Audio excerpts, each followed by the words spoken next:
This is Killer Innovations, a show about ideas, creativity, and how you can innovate. Welcome to the Innovator's Garage, where you learn to create your next game-changing killer innovation.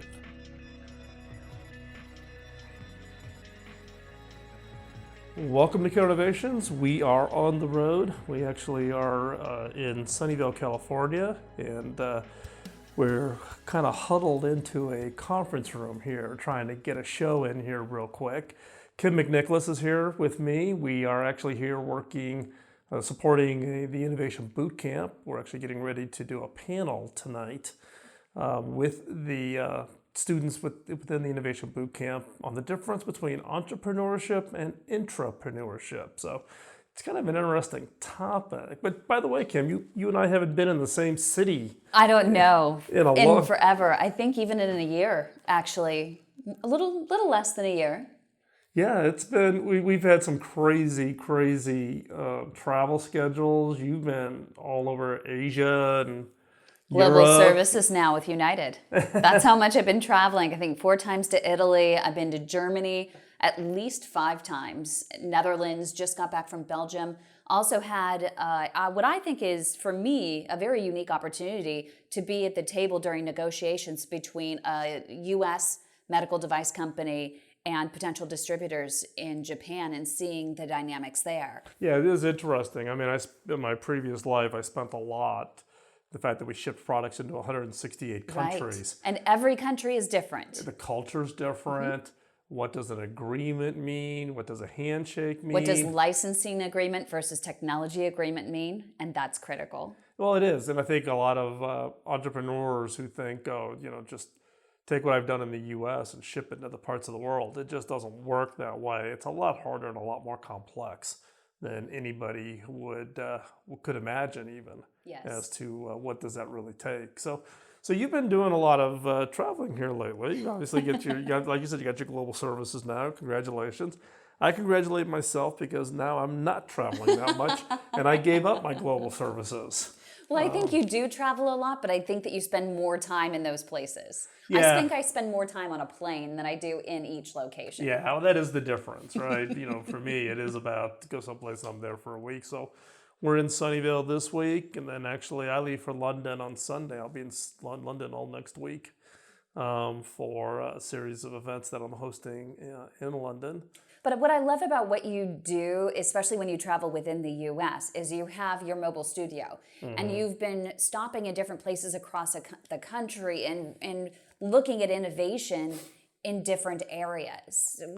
And that's, I think, critical. I think people who are in San Francisco or Silicon Valley versus New York versus some of the bigger cities forget that real innovation is happening in different parts of the country. It is, and it's I've had this conversation many a time, and with regards to the fact that, given that I used to be based here, you are based here. There is this kind of aura around Silicon Valley as being the place. You have to be there if you're really going to be doing real innovation. But innovation happens in the non-obvious industries and the clearly non-obvious locations. So yeah, we've had the mobile studio out. Just collected over 12,000 miles in the mobile studio in 4 months. Probably the most interesting one we stopped and saw. It's a show that we released it a couple of months ago with Finn Gourmet Foods in Paducah, Kentucky, dealing with the Asian carp problem in the Ohio River and the Tennessee River. And their innovation was they invented a machine that could process the carp so you could turn it into a food product, basically removing the bones. Mm-hmm. But they didn't innovate just on that. They innovated on the entire business model, and they've also innovated on their employee base. 95% of their employees are former felons. Oh, you're kidding. No, former felons.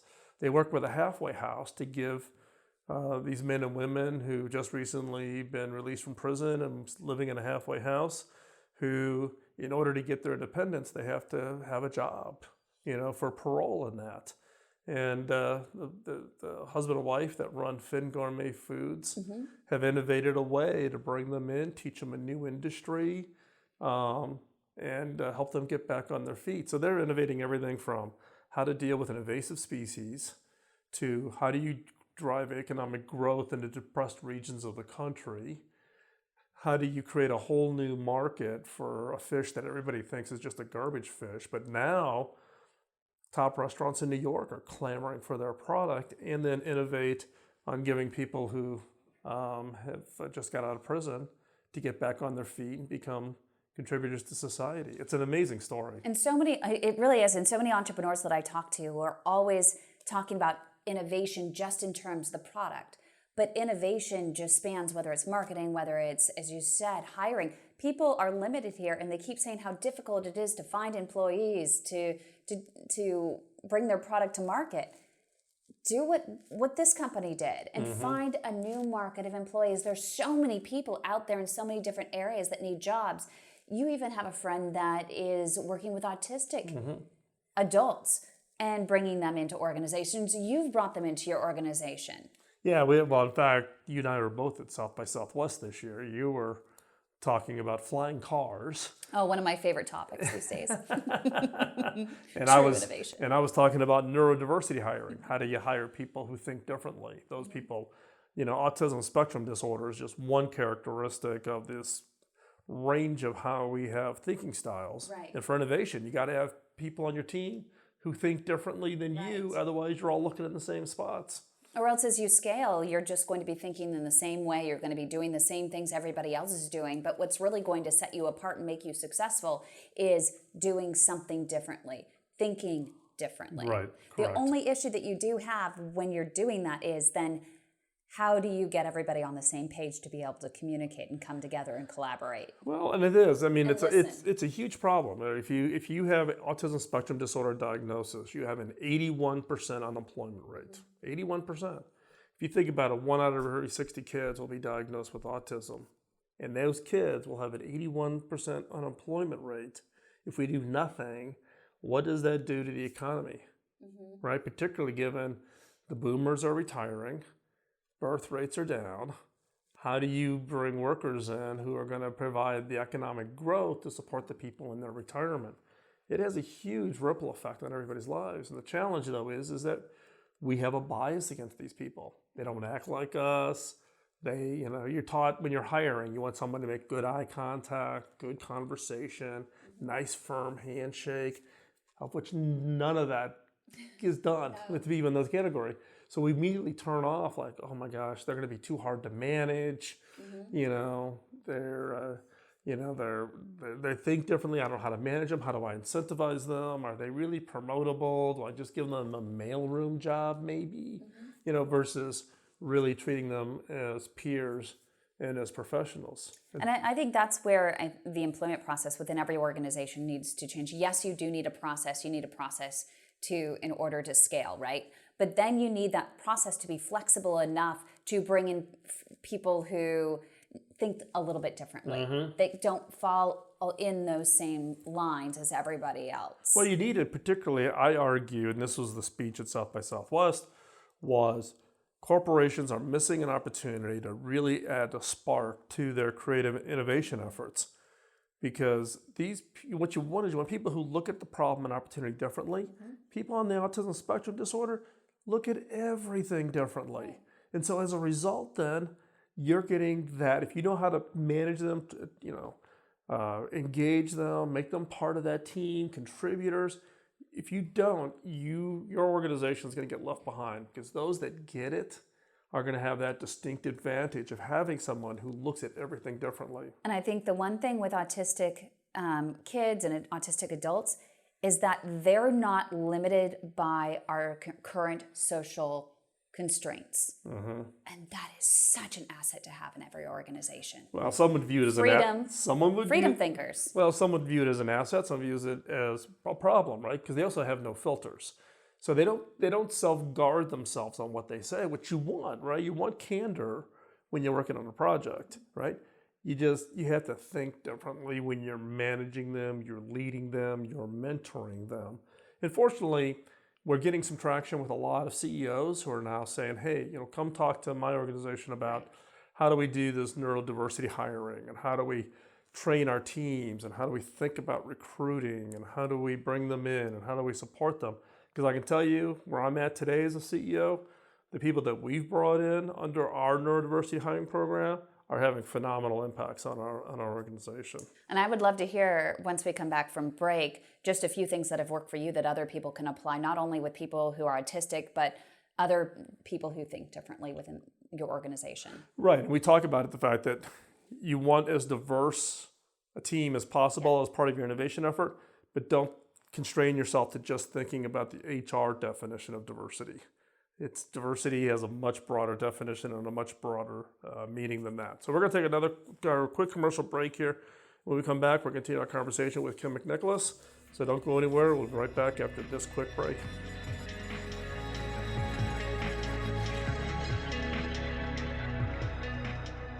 Welcome back to the show. We're here with Kim McNicholas. We are just happen to be in the same city, in the same location. For once. So I grabbed the recorder to record this quick show just to kind of catch up on everything. So we were talking before about diversity and diversity hiring. I mean, it's obviously become a hot topic. It is. Diversity. I really enjoyed your presentation and the conversation at South by Southwest, where you were talking about neurodiversity. But one of the things that really stood out to me, and I think was of interest to everybody in the room, was the tangible, actionable things they can do to apply the theory into their workplace, to bring a whole different group of thinkers in.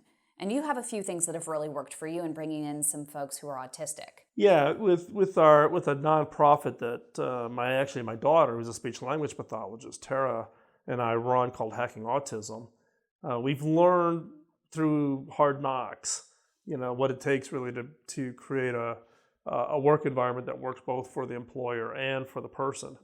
One of the keys that we found was matching them up to a mentor inside the organization who understands them, but who is not their hiring manager, which is important. Because in many cases, they don't pick up on the social cues. So they could be in a meeting and say something, and all of a sudden notice that people are kind of looking strange at them, but they don't know what they did. So they go to their mentor and said, hey, I had this meeting and I said X, da-da-da-da, and people looked at me weird. Did I say something wrong? And the coach can coach them and mentor them on, no, don't ever say that, or you should have said it this way, or let me go check and see what happened, and I'll give you feedback.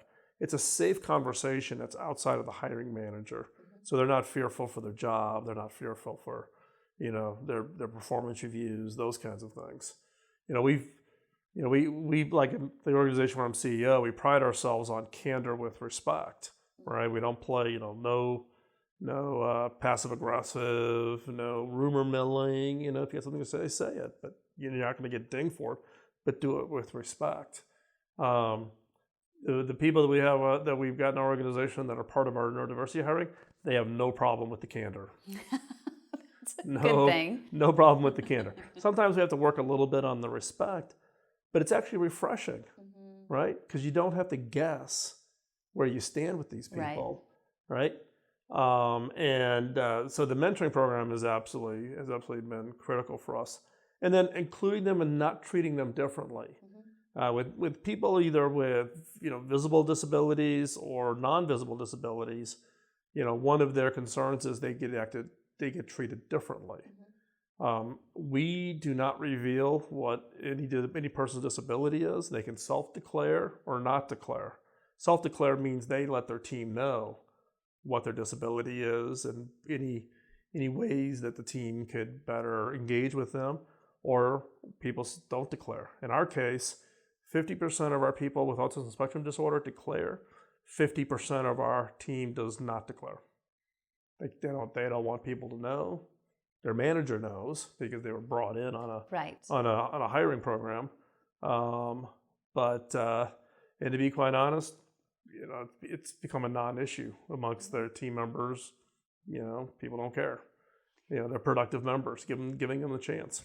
But even just bringing them in, the interview process has to change. And especially, for startups, I think that it has become a badge of honor for asking, it's almost like they think for months and months and months about the cool questions they're going to ask or the cool problems they're going to create for the people that they hire. And what they don't realize is that they're actually alienating a lot of really good employees through this hiring practice. Exactly. And hiring, you nailed it on the head, because the hiring is the problem, right? A lot of companies, particularly larger ones, but even smaller ones, they're using outside firms to do the scrub through the resumes. And they've got these automated systems, the flag or whatever. The challenge being, though, with people with certain neurodiversity conditions is when they get doing their resume, but more importantly, if there's an online question thing that they have to answer before they make the cut to even get interviewed, if the questions aren't worded vaguely, they really struggle, because they read and answer everything literally. And if the question is not literal, they get lost. I had one candidate, or one person we ended up hiring, did 61 interviews, 2 master's degrees, Wow. physics, mathematics, top of the class, 61 interviews, couldn't get a job offer. Isn't that amazing? When we were asked just to meet with him to help coach, because it was through the state of Colorado, the state of Colorado reached out to Hacking Autism saying, hey, could you meet with him, interview him, and then help us coach him so he can get a job offer? We said, sure. We interviewed him. We hired him. That's amazing. And then it happened again. One of our other candidates graduated number 2 computer science, Carnegie Mellon University. Couldn't get a job offer from anybody. Same thing. Would you mind interviewing him? We interviewed him. We hired him. Yeah, hired him. Right? I mean, they get stuck on the littlest question. There was one example, and I can't remember what it was that you gave me that they were stuck on. They said, well, of course, what was it about, making mistakes or something? And I was like, well, of course I've made mistakes, so maybe I shouldn't apply. Right. Or they can't answer yes to every, look, people write their job description, the person they want to hire. If you find somebody who answers every qualification in a resume, you just hired a purple unicorn. Yep. You're never going to find the candidate who answers every question. For people on the autism spectrum, when they read that job description, if they can't answer yes to every one of the questions, they don't even apply. They self-select out. And even bringing in gender, women are actually the same exact way. For the most part, the way stereotypically we look at job qualifications, we say, we're qualified here, but oh, you know what, I don't have any experience here. Versus a man will look at it and say, I could do it. I want to do it. And he'll go in and apply for the job and explain why, even though he doesn't have these things, he has what is needed to get the job done. And if you want a diverse workplace, whether it's through neurodiversity or bringing in more women, which is really a huge push right now, you need to change your practices. You can't be afraid to innovate, even not just with your product, but innovate in the way you hire. Exactly. Recruiting, hiring, creating an environment that allows those people to come in and be successful in those environments. We got to get out of this way that it was done, 20 years ago, much less 10 years ago, much less 5 years ago. We've got to, my argument is the more diverse your organization is, and it's not just the HR definition of diversity, whether it be gender, orientation, whatever, but also thinking styles becomes an incredible, and also background and history. Did you come from money? Did you not come from money? Are you a military brat? Because all those characteristics feed into how people look at ideas and problems and opportunities, and you want that as diverse perspective as possible, because when I go back and look, those are the teams that had the biggest impact, historically. So we're going to take another quick commercial break. When we come back, we're going to continue the conversation with Kim McNicholas.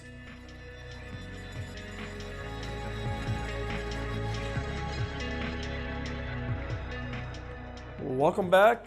Kim and I are here in a very echoey conference room, but I wanted to take advantage of the opportunity that Kim and I were actually in the same city and actually in the same town, because Kim and I and we're going to be part of a panel tonight at the Computer History Museum. All about entrepreneurship and intrapreneurship. Yeah, we just spent 2 hours trying to organize our thoughts, And we actually realized we could talk forever about it. Right, well, everybody who hears us probably thinks that we just do it off the cuff, but it does take a little bit of prep, right? So we were talking about South by Southwest, sharing about what I was doing at neurodiversity hiring. But you were there, of all subjects, flying cars. And it's interesting. So what was the story on that? It was interesting that it's not really, I still find it interesting they call it flying cars versus just their airplanes. I mean, that's literally what they are. They're just vertical, landing Takeoff vehicles. and land, yeah. Exactly. And I was hired by Embraer, which is partnered with Uber to bring... Embraer, the plane manufacturers? Correct. Okay. So they teamed up with Uber to bring the first ones to market. But of course, if you've read a lot about what's happening, they've also partnered with Boeing, and there are all kinds of different partners. And what Uber is trying to do, and which I was really surprised just knowing Uber and in its previous culture, that what they're trying to do is they're trying to empower the community and more people to get involved in creating this market. They want tons of partners. They don't want to develop it themselves and bring everybody internally. Yes, they hired this guy from NASA that has 35 years experience at NASA to bring him internally, but what he's doing is he's more managing the partnerships and how everything's going to fit together and helping to create the structure. But they want to involve everybody. They realize that in order to bring this innovation to market sooner rather than later and not just make it this pipe dream for the future 20 years down the road, they need to empower the community. And that's really what the conversation was about. It was to a room filled with entrepreneurs and investors and them saying to the public, hey, we can't do this alone. Everybody needs to get involved. I believe that someone from, I think it was one of the founders of Google, has invested in an eVTOL as well, a vertical landing vehicle, takeoff and landing vehicle, that they wanted to create something separate. But in order to be successful, you can't have a bunch of separate things. You need to create an entire ecosystem. Right. And this would be one of the first times, I think, in recent history where someone's really saying, let's develop the ecosystem, or else it's never going to happen. And in fact, they're really looking at 2020 to be the first testing for the vehicle, in 2024, actually commercialization.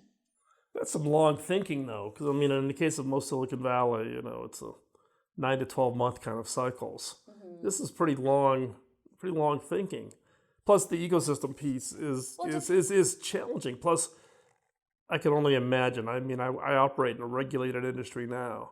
I can only imagine the regulatory complexities and the uncertainty in the space. But what they're doing, and what I like it with what they're doing, and I can't speak for all the different companies involved. I know Lyft has their own. I know, as I said, Google, everybody's trying to do their own.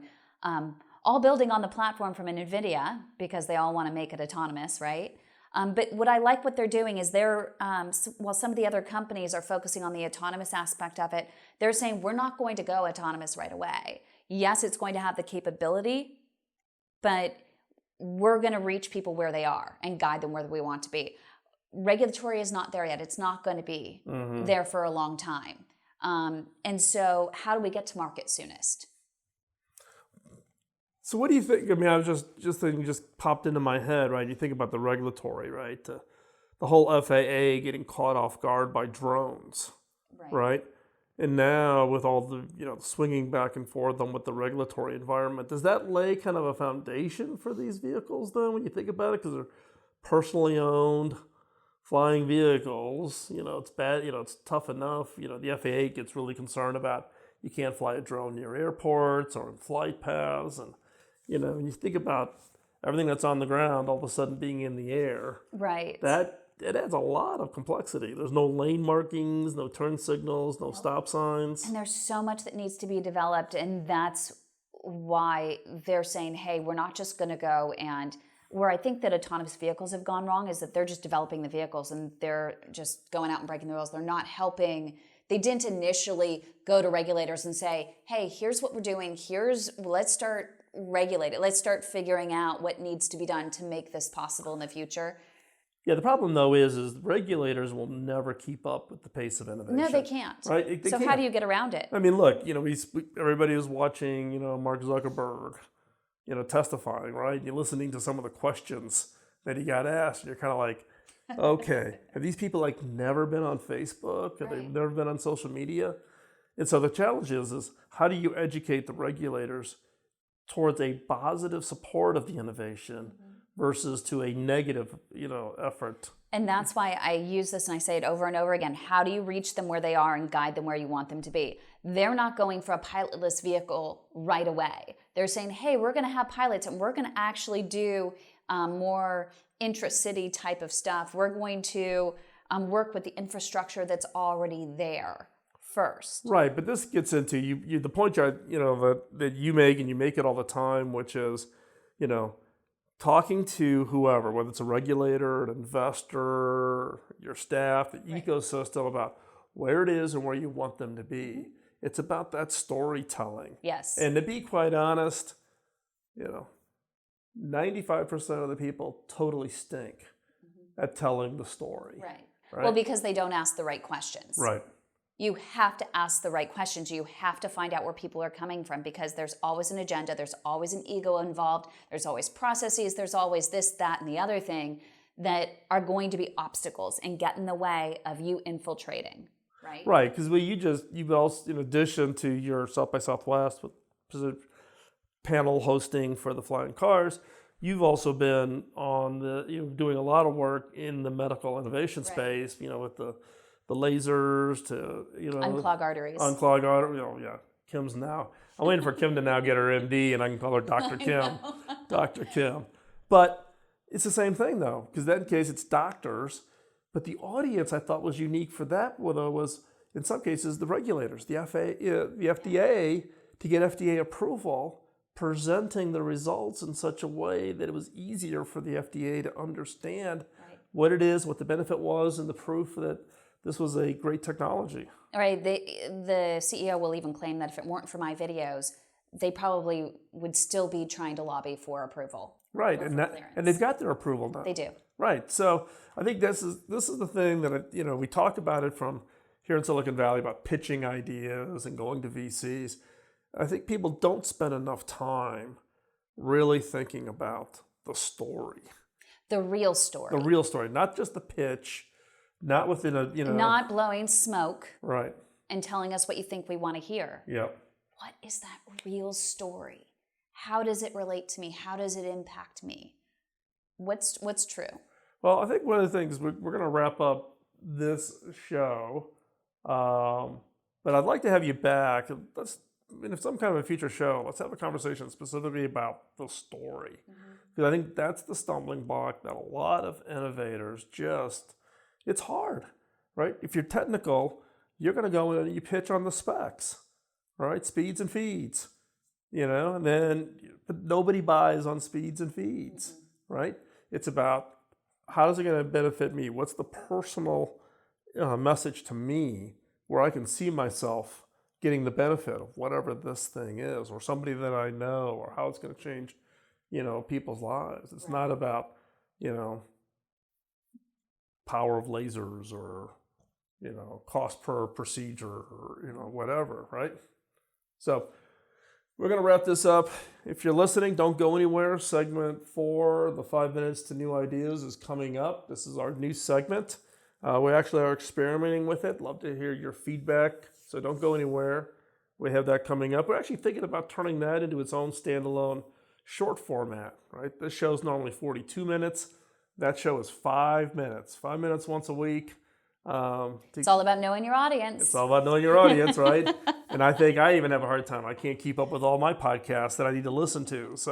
So stay tuned. Don't go anywhere. We'd love to hear your feedback on it. So right after this break, we're going to be sharing with you the latest edition of 5 minutes to new ideas. Also, don't forget, check out the show notes over at killerinnovations.com.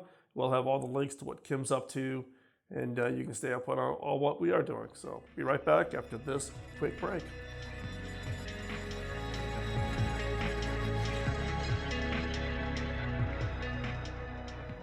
Back in the early days of this show, I would share what I called a killer question in each episode. These questions were designed to be used in your personal, team, or organization innovation efforts. Now, based on feedback from listeners like you, we've decided to bring it back with some improvements.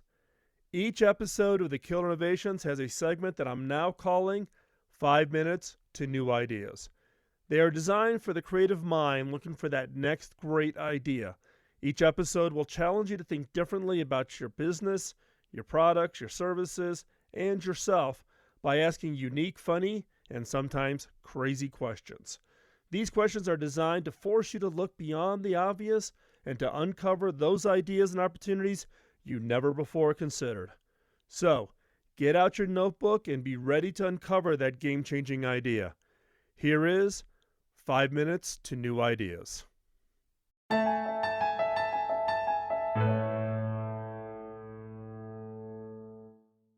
Magazine publishers are in the same predicament as the book publishing and recording industries before it. How do you keep your customers believing that your content is worth paying for when there's endless free content available on the internet? Some fashion magazines are experimenting with making their print issues feel like must-buy items. Bazaar and Elle both offer subscriber-only covers with edgier photography. Others, like the British style magazine ID, routinely print magazines with multiple collectible covers. There is a growing audience for boutique fashion magazines that have high-end cover prices and only come out once or twice a year, making them less like magazines and more like fashionable books. Other magazine publishers are looking at ways to monetize their back catalog of content. Condé Nast has an app that creates a customizable city guide for readers. The content on this app is based on existing articles. For instance, if you're planning a vacation to Italy, you'll get travel tips from Condé Nast Traveler, recipes to inspire you from Bon Appetit, fashion stories from Vogue, and a list of important buildings to see from Architectural Digest. Magazine publishers think of their assets as magazine titles, when in reality, their assets are the tens of thousands of articles that have been written over the years and published in titles like Traveler and the others. So how do they continue to extract value from these old assets? Does your business have an equivalent backlog of information for experience that you could reshape into a current product? Condé Nast is a rare example of a publishing company that is actively looking to extract this value from their back catalog. Most publishers are still stuck in their old ways of how they've always done things. Those that are willing to experiment and try this repurposing will be the ones to discover the new areas of growth for their business. It's not a question of change happening 10 years from now. The revolution in magazine media is happening today, and choosing not to participate is just foolish. As is often the case, it is the people and companies who are in trouble and fighting for survival who are the boldest. Sometimes desperation is the key to getting you out of the rut. The first magazine to offer an iPad app wasn't Time or even Vogue, but Interview, which was a struggling, somewhat avant-garde New York culture magazine, who felt the cliff crumbling beneath their feet faster and caused them to become bold in order to try to fight that risk to the business. If everything seems like it's going to fall away beneath you, you have less to lose. And you're empowered to make riskier but possibly life-saving moves. I don't know if magazine apps will save Interview, but the fact that they tried demonstrates their willingness to evolve and fight for their survival. Turn your search inward. Can you recombine existing components to create new products for customers you don't currently serve? For example, are you making the assumption that your product needs to be sold as a whole single unit simply because that's how the manufacturing and distribution model works today? Ask yourself, could you provide your product components as individual pieces or in unique combinations? What new customers would that allow you to serve that you're not serving today? And again, what changes would this require in your business model? By combining and recombining your offerings, you may find a customer you never knew existed. I'm Phil McKinney, and thanks for listening.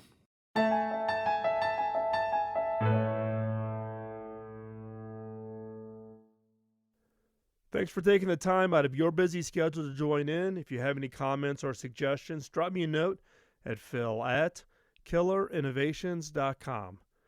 Beyond this show, I write about my personal experiences of being in the innovation game for the last 2 decades.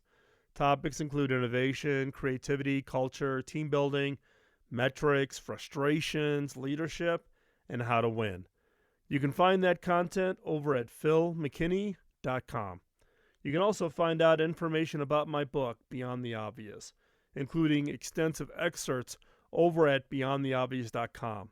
You can find hardcover, digital, and audio versions of my book on Amazon or wherever you get your books from. Now, the reason I started this show back in 2005 was to pay back my early mentor. My first mentor, Bob Davis, invested an immense amount of time in training and coaching me, which had a major impact on my career. When I went back and asked him how I could pay him back, he laughed and said I couldn't. I had to pay it forward. If I could ask for a favor, could you help me pay it forward? How? 1, by giving us a rating wherever you get your podcast, as that helps spread the word. And 2, by telling others about the show. If you want to be part of the conversation between the shows, I hang out in the Innovators community on Slack. The Innovators community is a private community of vetted innovators who help each other succeed. Check it out at theinnovators.community. This episode of Killer Innovations was produced by the Innovators Network. You can find the show notes and the entire show catalog going back to 2005 at killerinnovations.com. I'll talk to you next week, and in the meantime, go out and change the world with your killer innovation. Bye-bye.